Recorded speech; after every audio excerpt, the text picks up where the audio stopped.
The call came just as I stepped outside the attorney's office, my father's will still echoing in my mind like a ghost refusing to leave. Her voice was honeyed, too sweet. "Congratulations, darling," Mia whispered. "We should celebrate, just us, you and I, forever." Forever? Funny word, isn't it? My fingers tightened around the folder, thick with legal documents, conditions, inheritance clauses. My father wasn't a sentimental man. He built walls, not homes. Fortune, not affection. But he always knew how to read people, especially gold diggers. In the parking lot, snow fell without sound. The world felt muted, frozen. Everything except her tone, too bright for a day soaked in death. She didn't cry at the funeral. She took selfies instead. Now she wanted champagne. A second notification lit my phone. A message from her. A photo of her legs in our bed. Silk sheets, wine glasses, and a line beneath. "Tonight, you're mine." Possession, not love. The cold crept under my collar. Or maybe it rose from within me. I wasn't sure. I only knew something was off. Wrong in a way that made my stomach tighten. My father once told me, "Trust smiles less and silence more." I inhaled, slow, controlled. Something was coming, something I didn't see yet, but I could feel it watching me like a shadow I couldn't shake. And for the first time since he died, I felt him smirk behind me. The night I returned home, she greeted me in red. Not morning black, not even respectful gray. Red. Her perfume flooded the hallway, expensive, overpowering, desperate to impress.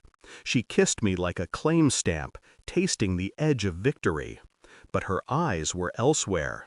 She asked about accounts, investments, passwords. Not how I was coping, not how I was sleeping through loss. Her words came filtered through a mask she didn't bother to tighten. "Your father was difficult," she said, swirling wine. "But his money, it will bring us peace." Us? Strange how plural she made it. My father hated her.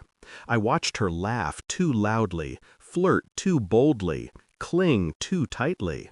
Her touch became heavier by the day, hands sliding across me like a merchant examining merchandise she now owned. A week later, she brought up divorce casually, like weather. "If you transfer half to me first," she murmured, "we can separate peacefully, no drama. You keep your name, I keep stability." She thought I'd inherited stupidity along with wealth. I stared at her, quiet, cold. Inside, something cracked. A fine fracture. Not pain. Realization. She wasn't leaving. She was extracting, drilling, digging for gold with manicured nails and false promises. She married me for comfort. Now she wanted alimony dipped in inheritance. My father's voice returned, low and amused. "Let her pull. Rope snaps hardest when tension peaks." So I let her smile, let her plan, let betrayal bloom in silence.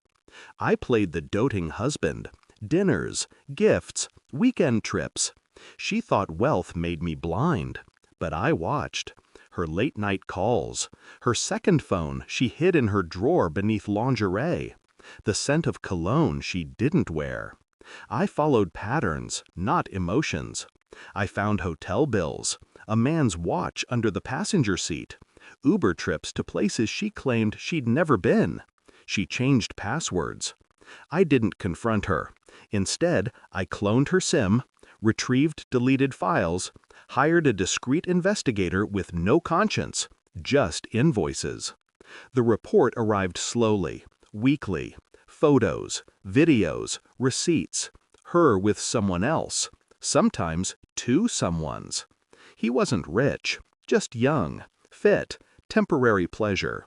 But she stayed because of me, because I was the jackpot. I remember lying beside her one night, watching her sleep, mouth slightly open, fingers curled like she was still grasping for something in a dream. She used to feel like warmth. Now she felt like theft. If I exposed her instantly, she'd cry, manipulate, take half. Instead, I waited, calm, poised, quiet as a blade under velvet. I changed the estate structure in secret, shifted assets into trusts she couldn't touch. Every paper she signed, thinking it benefited her, was actually a nail sealing her coffin in legal silence. My heart beat steady. Not love, not hate. Strategy. When the final evidence arrived, I didn't raise my voice. I placed the folder on the table during breakfast. Eggs steaming, sunlight bland and ordinary. She smiled. "Is that the financial transfer we talked about?" I nodded once. She opened the file. Not money, photos, screenshots, affidavits. Her face drained, color stripped away. She looked like a ghost learning she was already dead. I can explain," she whispered. I sipped my coffee, felt nothing. A tremor hit her voice, desperation. "It meant nothing." "You mean everything." I was confused." I slid a single paper toward her, a dissolution agreement. No assets, no alimony, no claim to inheritance. Her eyes widened, fear blooming slow, like frost spreading across glass. "You set me up," she breathed. "No," I answered. "You set yourself up. I just didn't interrupt." She filed for divorce that afternoon, thinking she'd finally get her golden slice. Her lawyer called me days later, smug, confident, until he read Clause 17 of the inheritance. My father's condition, buried deep, strategic. If my spouse initiated divorce within 24 months of inheritance, she would receive nothing.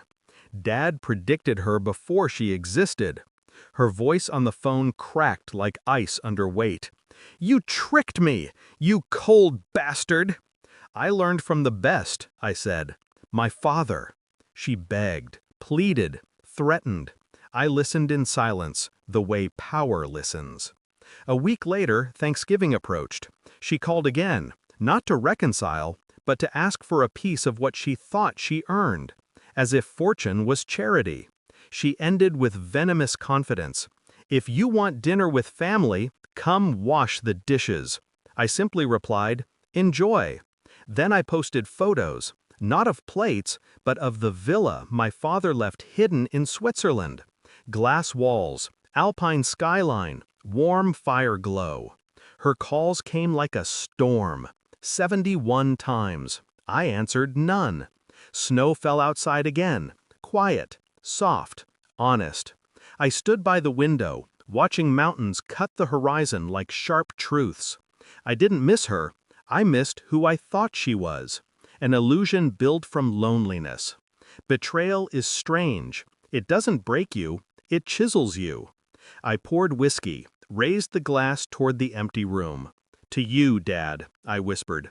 "You warned me." Silence answered, but it felt like understanding. I blocked her number, not out of anger, out of closure. Some people don't deserve a final word, only distance. And as the glass touched my lips, I realized I wasn't ruined. I was refined. Love didn't fail me. Illusion did. And I learned to stop loving illusions.